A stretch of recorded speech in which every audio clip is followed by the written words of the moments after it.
Hey folks, Aaron here at 510 Bender again. We're going to try and show you how we put piston rings onto the piston. So we've got our piston here. We're going to start with our oiler ring. It's made of 3 pieces. First is the oiler, and then it's going to have a lower retainer and an upper retainer. You'll notice on the oiler ring, it has colors on it. You don't want those colors to overlap like that, or the ring won't be the right size. So we'll start out by getting that on there. I'll usually center that one up center with the actual piston itself. And you can see it's already trying to overlap, so we don't want that to overlap. And then we'll take one of our retainers, and per the instructions, you want the top one to go on first and then the bottom one to go on second. You'll notice each one of these has a gap. I'll try and line those gaps offset. The indentations on either side of the piston skirt are a good indicator. So we'll get this first one into place. And right off the back, you can see that it overlapped right there.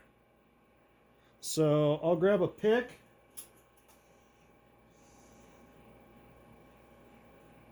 We'll grab a pick here.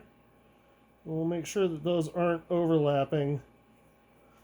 These things can be a bit of a bugger once they're in there.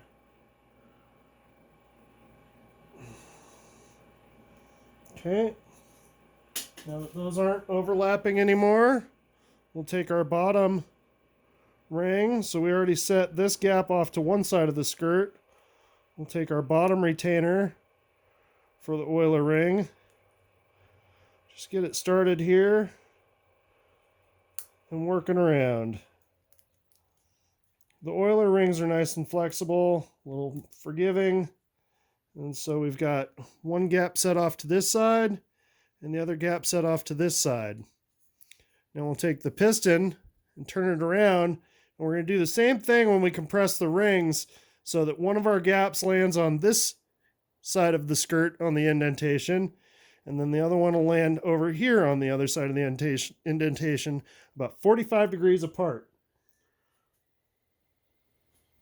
We'll start with the wiper ring. This is the second ring down, and I'm going to use a little ring expanding tool. Got this cool ring expanding tool, so it'll pinch the ring in here and then spread the ring out. So we'll try this out. See if we can get this to work on camera. And spreads it out. It doesn't always hold. It's kind of an old tool.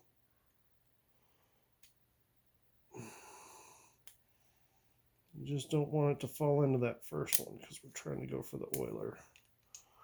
And if it does, you just keep trying.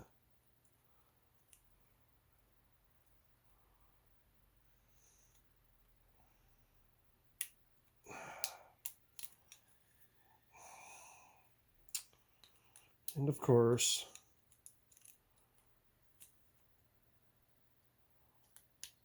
there we go. So second ring on, and we'll grab our top ring. These have already been gapped. I covered that in another video. So the tool goes on like that and expands like that. These rings are loose enough. You can adjust those gaps after the fact. So spin one around over there and one around over there, so that the gaps don't line up. Essentially, you just don't want the gaps to line up when you compress the piston ring.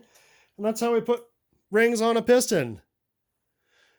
Thanks for tuning in. Stay tuned for more installments.